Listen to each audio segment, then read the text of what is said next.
اما بعد فاعوذ باللہ من الشیطان الرجیم بسم اللہ الرحمن الرحیم واما بنعمت ربک فحدث صدق اللہ العظیم بابا زبرن درود پاک الصلاۃ والسلام علیکہ سیدی یا رسول اللہ الصلاۃ والسلام علیکہ سیدی یا حبیب اللہ الصلاۃ والسلام علیکہ سیدی یا نبی اللہ وعلی آلکہ واصحابکہ سیدی یا محبوب اللہ تنم فرسودہ جاں پاراز ہجراں یا رسول اللہ دلم پہ مردہ آواراز اسیاں یا رسول اللہ ذکر داخی شہرانم سے اشدروز اسیانم پشیمانم پشیمانم پشیمان یا رسول اللہ چون بازوے شفاعت را کشائی بر گنہ گارا مکل محروم جامی را در آجا یا رسول اللہ چون سوے من گزر آری من مسکین ناداری فدائے نقش نالینت کنم جا یا رسول اللہ گناہ گارم سیاہ کارم شفاعت یا رسول اللہ خراب و خستہ و خارم شفاعت یا رسول اللہ تو غنی از ہر دو عالم مم فقیر روز محشر عذر ہائے مم پذیر گر تم می بینی حسابم نا گزیر از نگاہ مصطفیٰ پنہا بگیر میری زندگی کا مقصد تیرے دین کی سرفرازی میں اسی لیے مسلمان میں اسی لیے نمازی میرے نہایت واجب الاحترام عزیز بزرگوں دوستو عید میلاد النبی صلی اللہ علیہ وآلہ وسلم اور چند اصلاح طلب پہلو کی ایک سیریز آپ کے سامنے شروع کی تھی جس کا آج اہم ترین جو اگلا حصہ ہے وہ آپ کے سامنے عرض کرتا ہوں۔ کریم آقا صلی اللہ علیہ وآلہ وسلم کا میلاد منانا بالکل جائز مستحب پسندیدہ عمل ہے اور اس کی برکات آئندہ سال تک جاری رہتی ہیں، بلکہ ہر مجلس ہر محفل کو محفل میلاد بنا کر یہ سمجھ کے اس کو منایا کرو جس میں سرکار کی تعریف ہو، اخلاق ہو، سیرت کی باتیں ہوں، یہ ساری چیزیں جو ہیں یہ میلاد شریف میں آتی ہیں۔ لیکن اس کے ساتھ ساتھ ہم یہ عرض کر رکھے تھے کہ کچھ ایسے معاملات ہیں جن کے اندر کافی زیادہ ہم غلو کر رکھے ہیں، حد سے بڑھتے جا رہے ہیں، تو ہمارا مقصد یہ تنقید برائے اصلاح ہے، تنقید برائے تخریب یعنی خراب کرنا نہیں ہے۔ تو اللہ تعالیٰ کی بارگاہ میں یہ دعا کرتے ہیں کہ اللہ تعالیٰ سن سنا کے عمل کر کے اور اصلاح کرنے کی اور اس پر عمل کر کے آگے پہنچانے کی توفیق عطا فرمائے۔ میلاد شریف کی جب محافل ہوتی ہیں، میں نے یہ پہلے عرض کیا کہ جو وقت کا خیال نہیں رکھا جاتا، 10 بجے کا ٹائم دیا جاتا ہے، 11 بجے وہ تقریر کا آغاز ہوتا ہے اور 3 بجے تک محفل جاری رہتی ہے۔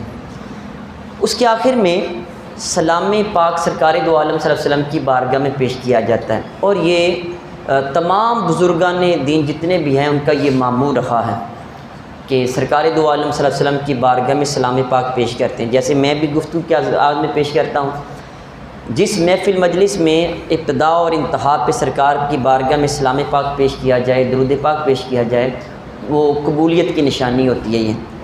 لیکن ہماری جو محافل میلاد ہے اس میں دیکھا گیا ہے کہ سلام پاک اتنا وہ لمبا پڑھتے ہیں کہ کچھ بوڑھے حضرات وہ تھک جاتے ہیں، اور بالخصوص جب یہ آخری لمحات ہوتے ہیں اس کے بعد لنگر کا بھی انتظام ہوتا ہے، اور کئی لوگ بہت زیادہ یہ ناگواری کا اظہار کرتے ہیں اس وقت، تو لہٰذا اس کے اندر بھی ہمیں اعتدال رکھنا چاہیے۔ پھر جو دعا بعد میں ہوتی ہے، وہ جو تازہ دم پیر صاحب تشریف فرما ہوتے ہیں، وہ اگر دعا کو مختصر کر دیں اور واضح و نصیحت بھی ساری دعائیں ہی ہوتی ہیں، تو وہ بھی ایک محفل میلاد کے حسن کو دوبالا کرنے کے لیے یہ کافی ہے۔ پھر عزیز سامعین محترم، محفل میلاد سرکار دو عالم صلی اللہ علیہ وسلم کے دور اقدس میں کچھ روایات ایسی ملتی ہیں، بعد نماز فجر ہونی چاہیے۔ فجر کی نماز کے بعد سرکار دو عالم صلی اللہ علیہ وسلم بہت زیادہ خطابات فرمایا کرتے تھے۔ ایک مرتبہ کریم آقا صلی اللہ علیہ وسلم نے صحابہ کرام کو خطاب کیا فجر کی نماز کے بعد، اور اتنا وہ پر لطف اور پر تاثیر تھا کہ صحابہ کرام کی ہچکیاں بن گئی، اتنا روئے، اور صحابہ کرام عرض کرنے لگے کہ یہ حضور یہ تو الوداعی بیان لگتا ہے آپ تشریف لے کے جا رکھے ہیں۔ پھر سرکار دو عالم صلی اللہ علیہ وآلہ وسلم نے فرمایا کہ انہوں نے عرض کیا کہ حضور ہمیں کوئی آپ وصیت کریں، کوئی نصیحت کریں، تو سرکار دو عالم صلی اللہ علیہ وسلم نے فرمایا کہ میں تمہیں نصیحت کرتا ہوں کہ تقوی اختیار کرو، اور امیر چاہے حبشی غلام بھی تمہارے اوپر تمہارا وقت کا بادشاہ بنا دیا جائے تو اس کی اطاعت بھی کرنا، اس کی بات بھی سننا۔ کیونکہ ایک دفعہ اس کو عہدہ مل گیا، اس کی مخالفت نہ کرنا۔ اور پھر فرمایا کہ تم میں سے کچھ لوگ ایسے زندگی گزاریں گے وہ بہت زیادہ دین میں اختلاف دیکھیں گے، تقریباً وہ دور ہم دیکھ رکھے ہیں۔ اور فرمایا کہ پھر ایسے دین میں نئے نئے کام بھی دیکھیں گے، بدعات دیکھیں گے۔ تو فرمایا کہ جو تم میں سے یہ گمراہی یا وہ بری چیز دیکھے، نیا کام دیکھے، تو فرمایا کہ پھر اس وقت لازم ہے کہ میری سنت کو اپنانا اور خلفائے راشدین مہدیین جو ہدایت یافتہ ہیں ان کی سنت پر عمل کرنا، ان کے اقوال پہ عمل کرنا، یہی ہدایت کا سب سے بہترین ذریعہ ہوگا۔ اسی طرح ایک مرتبہ سرکار دو عالم صلی اللہ علیہ وسلم نے خطاب فرمایا، فجر کی نماز کے بعد سرکار شروع ہوئے ظہر کی نماز تک خطاب کرتے رہے۔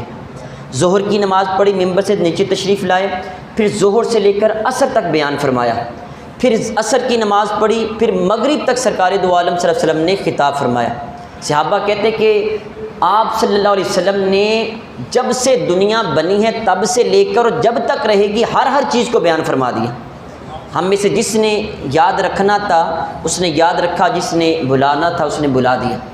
تو یہ فجر کی نماز کے بعد جو خطاب ہے اس میں بڑی برکتیں ہوتی ہیں۔ اب دیکھیں کہ یہ ملک شام اور دوسرے ممالک میں ابھی بھی جو محافل ہیں وہ فجر کی نماز کے بعد ہوتی ہیں، لیکن ہمارے ہاں فجر کی رات کو 2000 بندہ ہے، صبح کو 2 صفحے بھی نہیں ہوتی ہیں۔ اگر ہم اس کا اہتمام فجر کی نماز میں کریں، 300-400-500 بندہ ہو اور 20-25 منٹ کا خطاب ہو تو یہ انتہائی پرتاثیر ہوگا، اس میں لوگوں کی اصلاح زیادہ ہوگی، لوگوں کو سیکھنے کو زیادہ ملے گا، برکات بھی زیادہ ہوتی ہیں۔ پھر عزیز سامعین محترم، یہ ایک ایسی سنت ہے جس کو چھوڑ دیا گیا ہے، اور سرکار دو عالم صلی اللہ علیہ وسلم نے فرمایا کہ اس دور میں جس میں میری سنت کو چھوڑ دیا جائے، کوئی بندہ ایسی سنت پہ عمل کرے جس کو چھوڑا جا چکا ہے، فرمایا اس سنت کو زندہ کرنے والے کو 100 شہید کا اللہ ثواب عطا فرمائے گا۔ تو میری یہ خواہش ہے کہ ہم فجر کے بعد جتنی بھی محافل ہیں ان کو لے کے آئیں، تاکہ اس میں لوگوں کا جمع غفیر بھی ہو، نماز بھی پڑھیں اور لوگ بیانات بھی سنیں۔ پھر عزیز سامعین محترم، رات کی محفل ٹھیک ہے، رات میں نے پہلے بھی عرض کیا پچھلے لیکچرز میں بھی، سونے کے لیے ہے، اللہ تعالیٰ نے بنائی ہے۔ رات کا اتنا حصہ آپ محفل کا انعقاد کریں جس میں ایزیلی لوگ بیٹھ سکیں۔ جب نیند کا غلبہ ہوتا ہے تو پھر سونے جیسی گفتگو بھی بندے کو فائدہ نہیں دیتی۔ دماغ سویا ہو، آنکھیں جاگ رہی ہوں، جسم بے حس و حرکت پڑا ہو تو وہاں کتنا اثر ہوگا بندے کی ذات کے اوپر۔ تو اس لیے رات جو ہے وہ سونے کے لیے، ایون کہ اسلام نے اپنے اہم ترین جو ارکان ہیں ان کو بھی رات گئے تک لیٹ کرنے سے منع کیا ہے۔ مثلا ایک بندہ رات عشاء کی نماز پڑھ کے وہ وطر کہتا ہے میں فجر صبح تہجد کے ساتھ پڑھوں گا، تو فقہ نے یہ لکھا ہے کہ اگر وہ بندے کو یقین کامل ہے کہ میں صبح تہجد وقت اٹھوں گا تو پھر وہ وطر چھوڑ دے اور فکر کے ساتھ صبح اٹھ کے تہجد پڑھ لے گا، ساتھ وطر بھی پڑھ لے گا۔ اگر اس کو یہ شک ہو کہ مجھ سے وطر نہیں پڑھے جائیں گے، اٹھا نہیں جائے گا، اس صورت میں بندے کے لیے وطروں کو مؤخر کرنا، ڈیلے کرنا اس کے لیے جائز نہیں ہے۔ بلکہ ایک روایت میں کریم آقا صلی اللہ علیہ وآلہ وسلم کا یہ ارشاد ہے، فرمایا کہ اگر مجھے اپنی امت پر مشکل کا خوف نہ ہوتا تو 3 کاموں کو ان کے اوپر لازم کر دیتا ہے۔ ایک میں یہ کہتا کہ ہر نماز کے بعد مسواک کرنا ضروری ہے۔ دوسرا یہ حکم دیتا کہ عشاء کی نماز کو 1/3 یا آدھی رات تک مؤخر کر دیا جائے، اتنا لیٹ پڑھا جائے۔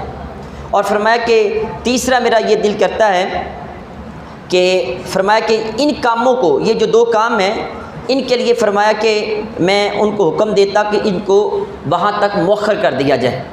دیکھیں نماز عشاء جو ہے وہ 1/3 یا آدھی رات تک سرکار دو عالم صلی اللہ علیہ وسلم نے مؤخر نہیں کیا، ڈیلے نہیں کیا۔ یہ نہیں کیا کہ جو عشاء کی نماز رات 11 بجے پڑھ کے آپ نے سونا ہے، سرکار دو عالم صلی اللہ علیہ وسلم نے یہ نہیں کہا۔ نماز جیسی محبوب جو عبادت ہے اس کو اتنا لیٹ کرنے کا حکم نہیں دیا، تو جلسے کو اتنا لیٹ کرنے کی اجازت کیسے ہوگی؟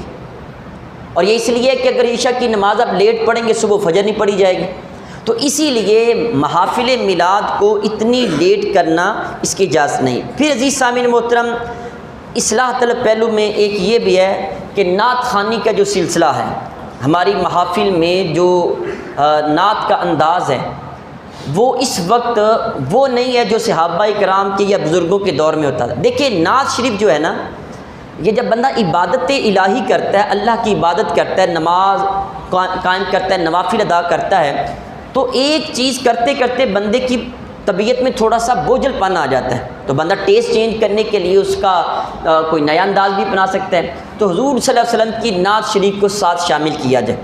لیکن ہمارے ہاں جو آج کل نعت خواں حضرات ہیں الامان والحفیظ، جب تک وہ سونے زرق برق لباس نہیں پہنیں گے، جب تک وہ اپنا میک اپ کر کے نہیں آئیں گے، اور جب تک وہ لاکھوں روپے کی ڈیمانڈ نہیں کریں گے، تب تک وہ نعت خواں بنتے ہی نہیں. اور یہ نعت خواں حضرات ایسے ہیں کہ محفل میلاد میں آ کے بیان سننا ان کے لیے جائز نہیں ہے، اصلاح کی ان کو ضرورت ہی نہیں ہے. ہم 2 گھنٹے بیٹھ کے انتظار کر لیں ان سے انتظار نہیں ہوتا. اور آپ جتنی محافل میلاد جو پہلے ہوتی تھی اس میں یہ تھا کہ اگر 1 گھنٹے کا بیان ہے کوئی 10 منٹ کی نعت شریف ہوگی، تاکہ اس میں واضح و نصیحت، وہ بھی نثر کے انداز میں نعت شریف ہے. لیکن آج یہ الٹ وقت آ گیا ہے کہ 2 گھنٹے کی نعت شریف ہو 10 منٹ کا بیان. میں آپ سے عرض کروں، ایک محفل میں لگاتار 2 سال جانے کا میرا اتفاق ہو رہا ہے، مجھے بلایا جا رہا ہے.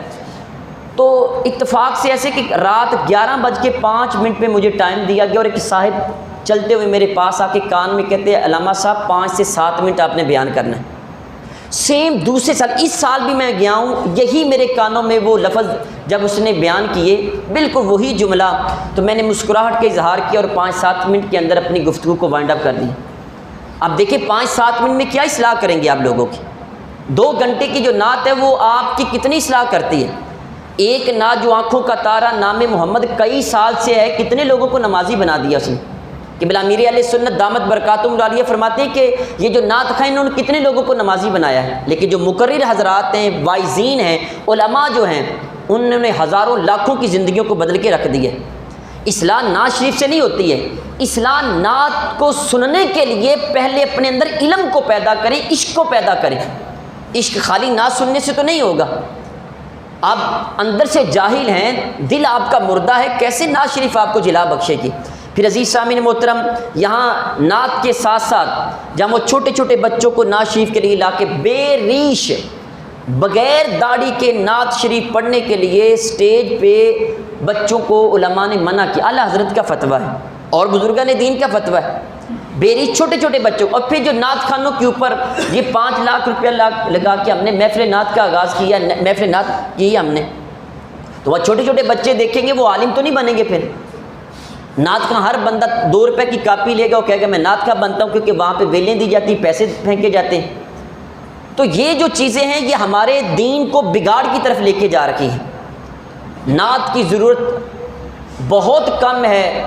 آج نثر کے انداز میں جو نعت ہے وہ واعظ کی ضرورت ہے. آپ دیکھ لیں علماء ہمارے پوری للیانی میں نعت خواں اکٹھے کر لیں اور علماء اکٹھے کر لیں، علماء نہ ہونے کے برابر ہیں. مجھے ایک دوست بتا رہے تھے کہ 12 محافل میلاد کے پروگرامز ہو رہے ہیں، وہ باہر سے کوئی عالم دین ہی نہیں ملتا ہے، دیکھتے ہیں کوئی عالم ہی نہیں ملتا ہے. ہمارے ہاں یہ جو محافل میلاد ہیں ان کا جو اصل روپ ہے اس کو مسخ کیا جا رکھا ہے. پھر نعت خواں کے ساتھ ساتھ یہ کچھ اسٹیج سیکٹری ہوتے ہیں، جاہل قسم کے، پرلے درجے کے جاہل، بلکہ نعت خواں کئی کفریہ اشعار اس وقت پڑھتے ہیں. بلکہ اعلیٰ حضرت نے ایک جگہ پہ لکھا ہے کہ وہ محفل میلاد جس کے اندر کفریہ شعر پڑھے جائیں یا اس کے اندر وہ غیر مستند روایات، موضوع روایات پڑھی جائیں، فرماتے ہیں وہ محفل میلاد ہی جائز نہیں ہوتی. اور یہاں ہمارے کئی ایسے مقرر ہیں، یہ جو اسٹیج سیکٹری ہیں، ایسی بندے کی تعریف بیان کریں گے جس میں ایک لفظ بھی اس کے ساتھ میچ نہیں کر رہا ہوتا ہے. وہاں پہ اس کو یعنی ایسا غلو کیا جا رہا ہے، اس کے لیے ایسے الفاظ کا استعمال کیا جا رہا ہے جو وہ بندہ اس کا اہل ہوتا ہی نہیں ہے.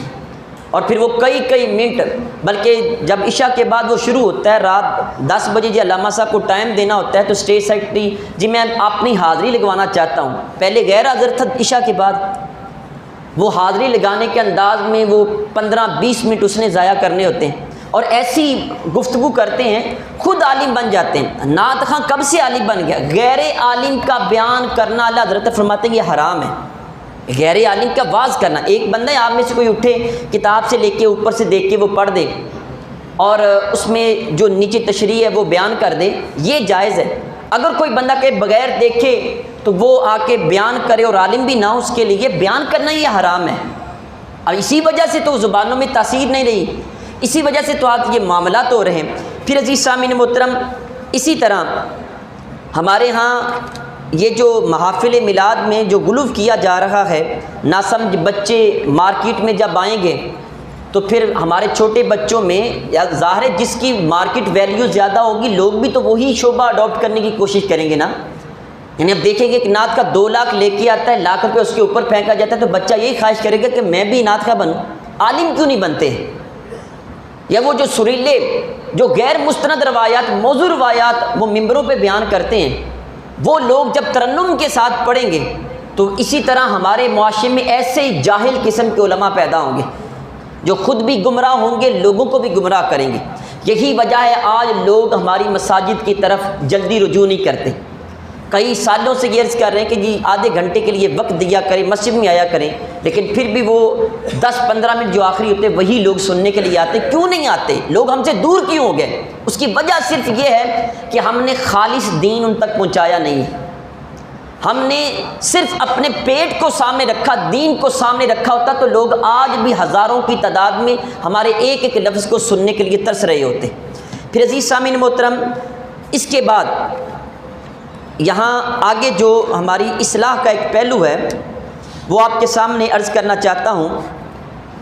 وہ یہ کہ ہمارے کچھ ایسے علماء ہیں جو کہ ایسی روایات بیان کرتے ہیں جس کا دین سے تعلق ہی نہیں ہے، بلکہ میسیجز ایسے ہمارے چلتے ہیں بھی میلاد شریف کا مہینہ آ رہا ہے، جس بندے نے اس کے لیے مبارکباد سب سے پہلے دی اس کے لیے جنت واجب. کوئی ایسی حدیث شریف نہیں، بلکہ SMS کے اوپر، واٹس ایپ کے اوپر، وہاں جس بھی سوشل میڈیا کا پلیٹ فارم آپ کے پاس ہے اس کے اوپر اگر آپ آیت یا کوئی حدیث شیئر کرنے لگے تو پہلے کسی عالم سے وضاحت پوچھ لیں کیا یہ جائز ہے یا ناجائز ہے، یہ حدیث شریف ہے بھی یا نہیں ہے.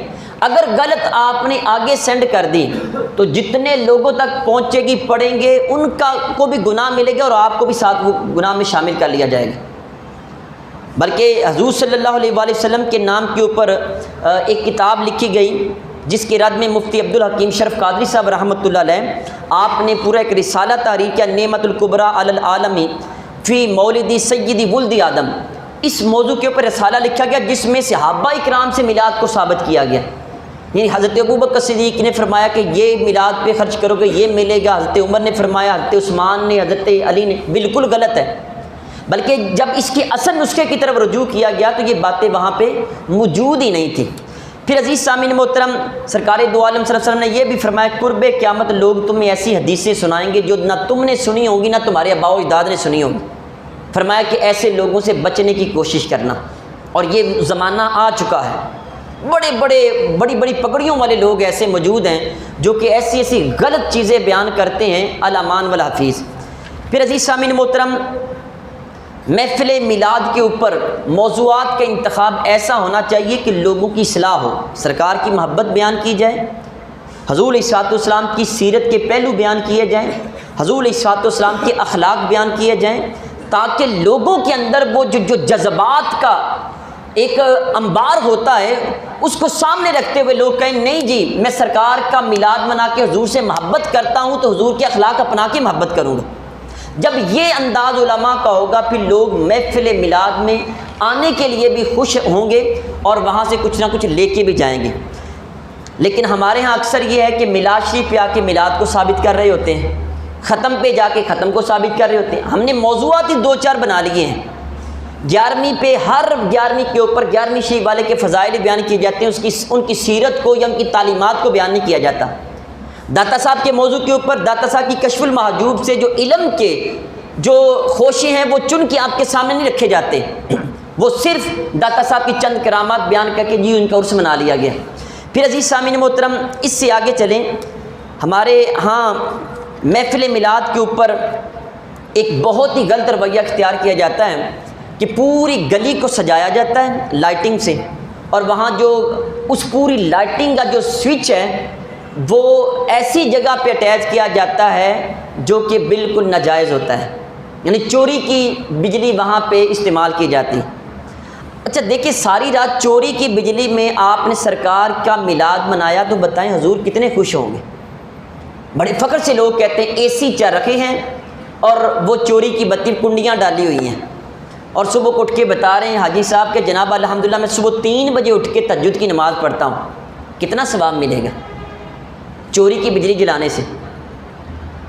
اور ہمارے ہاں محافل میلاد میں پوری گلی روشن ہے، اور چوری کی مفتی منیب الرحمان صاحب اعلیٰ حضرت رحمۃ اللہ علیہ اور کثیر علماء اہل سنت نے آپ نے یہ فرمایا کہ یہ بالکل ناجائز ہے اور حرام ہے۔ جو چیز غیر قانونی ہے وہ غیر شرعی بھی ہوتی ہے، اکثر جو غیر قانونی ہے جس کی قانون اجازت نہیں دیتا اس کی شریعت بھی اجازت نہیں دیتی ہے۔ ہاں آپ نے گھر میں چراغاں کرنی ہے تو اس انداز میں کریں کہ وہ آپ کے میٹر سے بتی جا رہی ہو، وہ بجلی آپ کے میٹر سے جا رہی ہو، پھر اس کا مزہ آتا ہے۔ نہیں آپ کے پاس استطاعت تو تھوڑی کر لیں، آپ چراغاں کرنا جائز ہے، گھروں کو سجانا یہ جائز ہے، لیکن اس انداز میں کہ جس میں چوری کی بجلی ہو یہ بالکل بجائے ثواب کے یہ گناہ ملتا ہے۔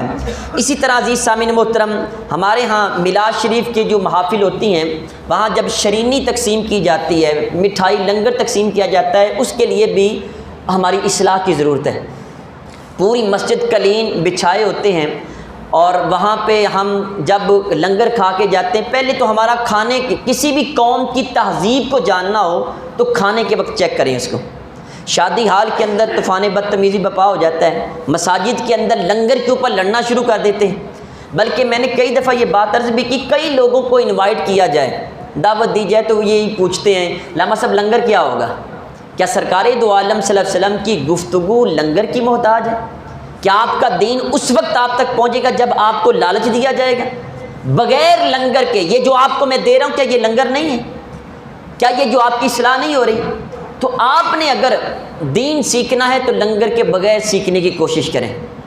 اور اس کھانے کے اندر جو بے احتیاطی جلوس جا رہا ہوگا میلاد شریف کا تو وہاں اوپر سے چھتوں سے لنگر پھینکتے ہیں، اور جب اوپر سے پھینکا جاتا ہے تو ایک کسی کے ہاتھ میں شاپر چاولوں کا آ جاتا ہے، دوسرا نیچے گر جاتا ہے۔ یہ رزق الہی کی بے تعظیمی ہے، اس کی عزت نہیں ہے، اور یہ جو رزق جب ایک دفعہ چلا جائے دوبارہ یہ آتا نہیں ہے، بلکہ آپ بٹھا کے پورے ادب سے کھلائیں۔ میں نے وہ میٹنگ کے اندر بھی یہ بات کی کہ آپ اس لنگر شریف کو سب کو انوائٹ کریں جی، بازار میں لے کے جہاں میلاد شریف کا جلوس آتا ہے رکتا ہے، بڑے اہتمام سے بیٹھ کے ان کے پاس یہ لنگر ان تک پہنچایا جائے۔ پھر عزیز سامعین محترم، یہاں مساجد کا ادب رکھنا یہ بہت ضروری ہے۔ جس مسجد میں آواز بلند کرنے کی اجازت نہ ہو، حضرت عمر فاروق اعظم مسجد میں تشریف فرما تھے تو 2 بندے آپس میں گفتگو کر رہے تھے، تو حضرت صائب بن یزید کہتے ہیں مجھے کسی بندے نے روڑا مارا، میں عبادت میں مشغول تھا، بیٹھا ذکر کر رہا تھا، مجھے روڑا مارا۔ تو کہتے جب میں نے دیکھا تو حضرت عمر فاروق اعظم تھے جنہوں نے مجھے روڑا مارا۔ آپ نے اشارہ کیا میری بات سنو۔ حضرت صائب بن یزید آپ کے پاس گئے، آپ نے فرمایا وہ جو 2 بندے گفتگو کریں دونوں کو میرے پاس لے کے آؤ۔ جب وہ آئے فرمایا کہاں سے آئے ہو یا کہاں رہتے ہو؟ جی ہم طائف سے آئے ہیں۔ فرمایا اگر تم مدینہ شریف میں رہتے تو میں نے تم دونوں کو سزا دینی تھی۔ حضور ہماری غلطی کیا ہے؟ فرمایا تمہیں پتہ نہیں ہے سرکار یہاں گنبد خضرا میں آرام کر رکھے، تم اونچی آواز میں گفتگو کر رکھے۔ مسجد نبوی صلی اللہ علیہ وسلم میں اونچی آواز میں سرکار کی موجودگی میں گفتگو کرنا یہ جائز نہیں۔ تو مسجد اللہ کا گھر ہے، یہاں پہ شور و گوگا کرنا، چھوٹے بچے ایسے ناسمجھ جو کہ شور کرتے ہوں ان کو لے کے آنا، پاگلوں کو مسجد میں آنے سے منع کیا۔ فرمایا تلواریں اور ہتھیار نہ لے کے آؤ، مسجد اللہ کا گھر ہے، بادشاہ کے پاس جانا ہے تو اس انداز میں جاؤ۔ اعلیٰ حضرت رحمۃ اللہ علیہ ایک بزرگ کے بارے میں فرماتے ہیں کہ وہ ایک دفعہ ٹانگیں پھیلا کے مسجد میں بیٹھے تھے تو اللہ تعالیٰ کی طرف سے یہ آواز آئی کہ اے میرے بندے بتا کہ جب کسی بادشاہ کے پاس بیٹھا ہو تو اس طرح ٹانگیں پھیلا کے بیٹھتے ہو؟ کہتے ہیں پھر ساری زندگی انہوں نے کبھی ٹانگیں سونے کے انداز میں بھی نہیں لمبی کی ہیں۔ یہ انداز ہے بادشاہ کے پاس ہے، بادشاہوں کے بادشاہ کے پاس ہے، اس طرح گھٹنوں کے بل بیٹھنا اس سے منع اس لیے کیا کہ یہ تکبر کی علامت ہے۔ اگر گھٹنوں میں تکلیف ہے تو شریعت اجازت دیتی ہے۔ پھر عزیز سامعین محترم اس سے آگے چلیں کہ آپ لنگر شریف تقسیم کریں، لیکن یاد رکھیں لنگر ایک غرباء و مساکین میں پیسوں کے انداز میں بھی ہوتا ہے۔ ضروری نہیں ہے کہ 10 لاکھ آپ لوگوں کو دیگیں پکا کے تقسیم کر دیں، آپ ایک دیگ تقسیم کر کے باقی جو ہے کسی غریب مسکین کو دے دیں۔ آج مہنگائی کا دور ہے، 200-300 سے کم ایک وقت کی ہنڈیاں نہیں پکتی ہیں۔ آپ کبھی سرکار دو عالم صلی اللہ علیہ وسلم کے میلاد کے نام کے پیسے کسی غریب کو دے کے دیکھیں، آپ کی روڈ کو بنوا کے دیکھیں، نلکا لگوا کے دیکھیں، آپ کسی طالب علم کی تعلیم کا انتظام کر کے دیکھیں، دیکھنا پھر سونے مدینے والے صلی اللہ علیہ وسلم کی طرف سے کرم نوازی کیسی ہوتی ہے۔ یہ بھی میلاد شریف ہے۔ میلاد شریف یہ صرف لنگر تک محدود نہیں ہے۔ پھر عزیز سامعین محترم، اس سے آگے میلاد شریف کے اندر جو ایک بے احتیاطی بہت زیادہ مرد و زن کا اختلاط، عورتیں اور مرد اکٹھے، ایک طرف تمبو لگا ہوتا ہے، ادھر عورتیں ادھر مرد بیٹھے ہیں، بالکل یہ جائز نہیں۔ عورت کی آواز میں بھی پردہ ہے، اتنا پردہ ہے کہ غیر محرم سے سرکار نے منع فرمایا۔ حضرت ام سلمہ کہتی ہیں ہم گھر میں بیٹھی تھی، حضرت ام میمونہ بھی وہاں پہ تھیں، تو حضرت ایک عبداللہ بن ام مکتوم نبینہ صحابی گھر میں آئے، تو حضور علیہ السلام نے فرمایا پردہ کر لو۔ تو صحابی یہ ام المومنین کہنے لگی کہ حضور وہ تو نبینہ ہے، ان کو تو دکھائی نہیں دیتا۔ تو سرکار دو عالم صلی اللہ علیہ وسلم نے فرمایا وہ نبینہ ہے، تم تو نبینہ نہیں ہونا، تمہاری آنکھیں تو دیکھ رہی ہیں، کہاں یہ غیر محرم کو دیکھنے کی اجازت ہے۔ تو آج یہ اتنا ٹرینڈ چل چکا ہے کہ پروفیشنل جہاں نعت خواں مردوں میں وہ عورتوں میں بھی آ گئی ہیں، میک اپ کر کے نیٹ پہ ہزاروں ایسی چیزیں بھری پڑی ہیں۔ ایسی نعت شریف جس کے اندر مزامیر ہوں، جس کے اندر گانے کا انداز ہو، بالکل حرام ہے۔ بلکہ دف کے بارے میں جو لوگ جائز کہتے ہیں، اعلیٰ حضرت اور دوسرے علماء کرام نے اس سے منع کیا ہے۔ یعنی جو دف جس کے اندر جھانچ ہو، وہ جو جھنکار ہوتی ہے، اس کے ساتھ بالکل یہ حرام ہے۔ تو ہمارے ہاں وہ عورتیں نعت شریف پڑھتی ہیں، اسپیکر لگا کے پڑھتی ہیں، گھروں سے باہر آواز جاتی ہے، بالکل یہ جائز نہیں ہے۔ اسی طرح عزیز سامعین محترم، ہمارے ہاں یہ جو نعت شریف گانے کے انداز میں ہے یہ بھی منع ہے۔ پھر ہمارے ہاں یہ جو پہاڑیاں بنانے کا انداز ہے، میں نے جماعت اہل سنت کی میٹنگ میں بھی یہ تجویز رکھی ہے کہ یہ بالکل ٹھیک نہیں ہے۔ ہمارے ہاں پہاڑیاں بنا کے وہاں پہ جتنے میلے سے عیدوں کے موقع کے اوپر خریدے ہوئے کھلونے ہوتے سارے لا کے اندر رکھ دیے جاتے ہیں۔ ایک طرف قرآن یعنی کہ خانہ کعبہ کا ماڈل ہے، دوسری طرف روضہ رسول ہے، ساتھ کتا رکھا ہوا ہے، ساتھ بلی رکھی ہوئی ہے آپ نے۔ اور پھر وہاں پہ میں نے خود اپنی آنکھوں سے دیکھا کہ وہاں وہ جو عیسائیوں کا وہ جو تحفے تقسیم کرتا ہے کرسمس کے ڈے کے اوپر، وہ شخص بھی ایک وہ داڑھی لگا کے اور بال بنا کے وہاں پہ بیٹھا ہوا تھا۔ اور پھر جب یہ پہاڑیاں بنائی جاتی ہیں، رستہ بلاک کر دیا جاتا ہے، جس کے اندر ہماری مستورات کو گزرنا بھی بہت مشکل نظر آتا ہے۔ اور پھر شام کے وقت جو انداز اپنایا جاتا ہے، ان پہاڑیوں کو دیکھنے کے لیے 10 مرد ہوتے ہیں تو 100 عورتیں وہاں پہ آتی ہیں۔ کیا وہ نگاہوں کی حفاظت کے لیے آتی ہیں؟ کس لیے وہاں پہ آیا جاتا ہے؟ عزیز سامعین محترم، یہ جائز نہیں ہے۔ اور پھر ہمارے چھوٹے چھوٹے بچوں کو ٹوکریاں پکڑا کے مانگنے کے لیے تیار کر دیا گیا۔ ابھی کل جب پرسوں میٹنگ پہ گیا تو مسجد کے باہر بچہ بیٹھا، کس لیے بیٹھا؟ میں نے پوچھا، جی ہم نے پہاڑیاں گلی سے جانی پہاڑیاں بنی۔ بھائی اپنی جیب سے کرو نا، دینے والا ہاتھ خود اپناؤ، اپنے پیسے جیب خرچ سے لوگوں میں صدقات و خیرات کرو، تقسیم کرو، کسی سے مانگ کے کیوں کرتے ہو؟ عزیز سامعین محترم، ان پہلوؤں کو اگر ہم نے اصلاح نہ کی تو آنے والے وقت میں یہ میلے ٹھیلے کا ایک انداز بن جائے گا۔ جیسے درباروں پہ ہم نے روکا نہیں، آج وہاں پہ دربار پہ جس وقت عرس کا موقع ہوتا ہے اس وقت جانے کو دل نہیں کرتا ہے۔ ہم جیسے بندے تلاش کرتے ہیں کاش کوئی ایسا وقت ملے جس وقت لوگوں کا جمع غفیر نہ ہو، جا کے وہ بزرگ کے دربار پہ بندہ فاتح پڑھ کے آ جائے۔ وہاں اس قدر بے احتیاطیاں کی جا رہی ہیں۔ تو میلاد شریف کے یہ جو پہلو ہے، اگر ان میں اصلاح نہ کی گئی آپ کی طرف سے تو یاد رکھیں آنے والے وقت میں یہ بارڈر پار والوں کی ہولی کی طرح، ان کے میلے ٹھلوں کی طرح نعوذ باللہ من ذالک نہ بن جائے، بجائے ثواب کے یہ گناہ کا کام بن جائے گا۔ اللہ تعالیٰ کی بارگاہ میں دعا ہے جو کچھ پڑھا سنا اس پر عمل کر کے آگے پہنچانے کی توفیق عطا فرمائے۔